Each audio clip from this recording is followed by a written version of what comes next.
Hello student, I am your science teacher and today we are going to discuss about chapter 10 which is of physics and this chapter is light और इस chapter में हम reflection and refraction के बारे में पढ़ेंगे that is परावर्तन और अपवर्तन. So students, first of all we study about light, that is what is light. So we all know that the light is the form of energy which help us to see the objects. Light एक energy का ऐसा form होता है जिसकी help से हम अपने आसपास के अपने सराउंडिंग्स की चीज़ों को देख सकते हैं. सपोज़ करिए अगर हम किसी एक रूम में हैं और वहाँ पर अगर लाइट ना हो, वो रूम अगर डार्क हो, तो वहाँ पे चाहे जितने भी सामान रखे हों, चाहे जितनी भी वस्तुएं रखी हुई हों, तो वो हमें नहीं दिखाई देंगी क्योंकि वहाँ पे एक एनर्जी जो हमें चाहिए देखने के लिए वो नहीं होगी. So light is a form of energy. एक ऐसी एनर्जी है जो कि हमें वस्तुओं को या हमें सराउंडिंग्स में चीज़ों को देखने में हेल्प करती है. सो स्टूडेंट्स, जैसा कि आपने नाम में ही देखा है चैप्टर के कि रिफ्लेक्शन एंड रिफ्रैक्शन, तो मेनली इस चैप्टर में हमें रिफ्लेक्शन एंड देन रिफ्रैक्शन के बारे में स्टडी करना है. तो फर्स्ट ऑफ ऑल हम रिफ्लेक्शन के बारे में स्टडी करते हैं, दैट इज़ कि रिफ्लेक्शन यानी कि परावर्तन क्या होता है. सो स्टूडेंट्स, आप सपोज करिए कि ये कोई सरफेस है, मान लेते हैं कि मिरर है ये, और मिरर का ये जो पोर्शन होता है ये पॉलिश्ड सरफेस होता है और ये जो अपर पोर्शन है ये रिफ्लेक्टिंग सरफेस है. मीन्स कि यहाँ पे अगर लाइट रेज आ रही हैं तो जो भी लाइट रेज इससे टकराएगी वो इसको रिफ्लेक्ट कर देगा. दैट मीन्स कि लाइट रेज इस सरफेस से, इस सतह से टकराने के बाद परावर्तित हो जाएगी. दैट मीन्स कि हम मान लेते हैं कि कोई लाइट रे आ रही है और लाइट रे आने के बाद इस सरफेस से टकराई और टकराने के बाद क्या हो जाती है, इसी पॉइंट से, जिस पॉइंट से ये टकराई है, इसी पॉइंट से वो लाइट रे रिफ्लेक्ट हो जाएगी. तो यहाँ पर रिफ्लेक्शन के दो नियम दिए गए हैं. अब वो नियम मैं आपको बता देती हूँ कि वो दो नियम क्या है. So students, we all know very well that there are two laws of reflection.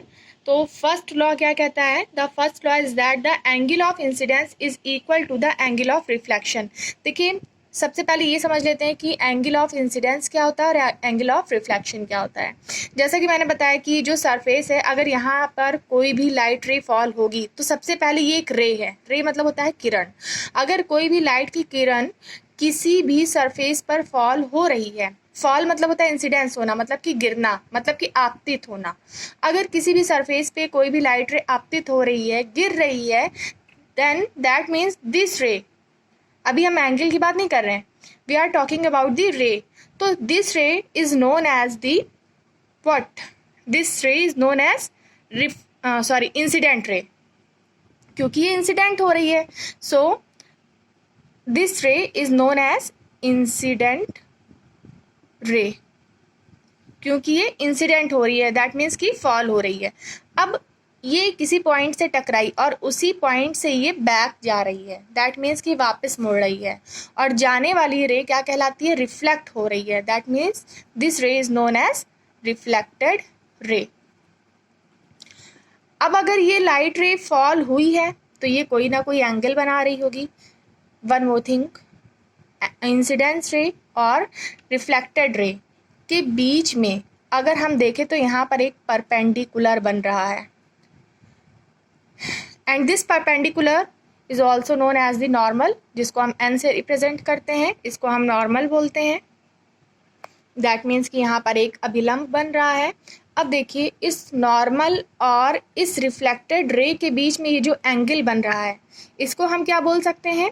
इसको हम रिफ्लेक्टेड एंगल बोल सकते हैं या एंगल ऑफ रिफ्लेक्शन बोल सकते हैं, जिसको हम स्मॉल r से डिनोट करेंगे. और नॉर्मल और इंसिडेंट रे के बीच में एक एंगल बन रहा है तो इसको हम एंगल ऑफ इंसिडेंस बोल सकते हैं, which is represented by small i. तो ये इंसिडेंट हो रही है, दैट मीन्स कि हम इसको आपतित किरण बोलेंगे. ये रिफ्लेक्ट हो रही है तो रिफ्लेक्टेड रे को मतलब कि परावर्तित हो रही है, that's why this ray is known as reflected ray and परावर्तित किरण.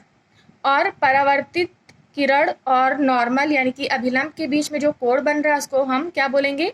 उसको हम परावर्तन कोण बोलेंगे. और इंसिडेंस वाला जो कोड बन रहा है इसको हम आपतन कोड बोलेंगे. So we were talking about the first law of reflection. So first law is that the angle of incidence is always equal to the angle of reflection. That means कि हमारा जो भी angle of incidence होगा it will always equal to the angle of reflection. That means कि हमारा ये जो angle होगा it will always equal to this angle. So this is our first law of reflection. And the second one is that the incidence ray, the normal and the point of incidence is always lie on the same plane. इसका क्या मतलब हुआ? आप देख सकते हो कि यहाँ पे एक प्लेन है. प्लेन मतलब कि एक सरफेस हमने लिया है.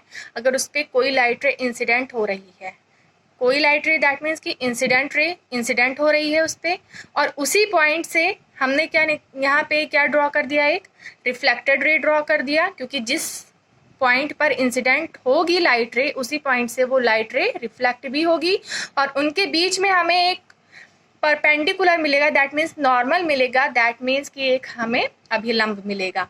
तो आप देखिए यहाँ पे कि ये जो तीनों ही रेज हैं ये एक ही पॉइंट पर इंसिडेंट कर रही हैं, दैट मीन्स एक ही सरफेस पर इंसिडेंट हो रही है, लाई हो रही हैं, आ रही हैं. ठीक है, तो हमारा सेकंड यहाँ से जो लॉ है वो क्या है कि जो इंसिडेंट रे होगी, जो इंसिडेंट रे होगी, जो नॉर्मल होगा दैट मीन्स कि जो हमारा अभिलंब होगा, एंड जो हमारा रिफ्लेक्टेड रे होगी, ये सब हमें एक ही प्लेन पर, एक ही सरफेस पर मिलेगा.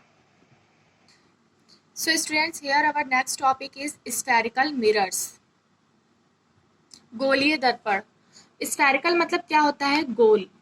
तो नाम से ही हमें पता चल रहा है कि ऐसे मिरर जो कि गोल होते हैं that are known as spherical mirror. तो यहाँ पे हमें स्फेरिकल मिरर में भी दो वेराइटीज देखने को मिलती हैं. देखिए, the reflecting surface of a spherical mirror में बी कर्व्ड इनवर्ड्स और आउटवर्ड्स. इसमें भी देखिए, जो भी मिरर होंगे ना उसमें एक रिफ्लेक्टिंग सरफेस होता है जहाँ पे हम अपना फेस देखते हैं या जहाँ पे हम इमेज देखते हैं, that part is known as reflecting surface, while the back portion जो पॉलिश्ड होता है that portion is known as polished surface.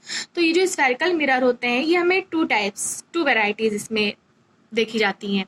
तो यहाँ पे देखिए क्या है कि spherical mirror whose reflecting surface. देखिए, स्फेरिकल मिरर दो तरीके से हो सकते हैं, जिनका जो कर्व्ड सरफेस है या तो वो अंदर की तरफ कर्व्ड होगा, कर्व्ड मतलब होता है गोल, मुड़ा हुआ, या तो वो अंदर की तरफ कर्व्ड होगा या तो वो बाहर की तरफ कर्व्ड होगा. तो देखिए, the spherical mirror whose reflecting surface is curved inwards. ऐसा स्फेरिकल मिरर जिसका रिफ्लेक्टिंग सरफेस अंदर की तरफ कर्व्ड होगा वो क्या कहलाएगा, वो हमारा कहलाएगा कॉनकेव मिरर. और ऐसा स्फेरिकल मिरर जिसका रिफ्लेक्टिंग सरफेस कर्व्ड होगा किधर, आउटसाइड, आउटवर्ड्स, बाहर की तरफ कर्व्ड होगा. अभी मैं आपको समझाऊंगी इसको, पहले इतना समझ लीजिए. जो बाहर की तरफ कर्व्ड होगा वो क्या कहलाएगा, हमारा कॉन्वेक्स मिरर. बस इतना भी जानिए आप कि जो अंदर की तरफ कर्व्ड होगा that is known as concave mirror, और जो बाहर की तरफ कर्व्ड होगा that is known as convex mirror. तो कॉनकेव मिरर हमारा क्या कहलाता है, कॉनकेव मिरर कहलाता है अवतल दर्पण कहलाता है. और हमारा ये जो कॉन्वेक्स मिरर है जो कि अभी आपने पढ़ा कि बाहर की तरफ कर्व्ड होता है, ये हमारा क्या कहलाता है, ये उत्तल दर्पण कहलाता है. सो स्टूडेंट्स, ये जो मिरर है हमारा जो बाहर की साइड पॉलिश हुआ है ये क्या कहलाता है, ये कॉनकेव मिरर कहलाता है, दैट मीन्स अवतल दर्पण कहलाता है. तो इसका जो पॉलिश्ड सरफेस है ये नॉन रिफ्लेक्टिंग होता है, मतलब कि यहाँ पे कोई रिफ्लेक्शन नहीं होता है. अगर लाइट रे आएगी तो इस पार्ट से टकरा करके रिफ्लेक्ट होगी. तो ये पार्ट हमारा, ये पोर्शन हमारा रिफ्लेक्टिंग सरफेस कहलाता है. तो कॉनकेव मिरर का जो रिफ्लेक्टिंग सरफेस होता है वो अंदर की साइड होता है, और जो कॉन्वेक्स मिरर होता है इसका जो रिफ्लेक्टिंग सरफेस होता है ये बाहर के साइड होता है. सो स्टूडेंट्स, हम अपने नेक्स्ट वीडियो में पढ़ेंगे कि इमेज का फॉर्मेशन कैसे होता है मिरर से. तो we will discuss in our next video. So revise it and thank you. Have a nice day.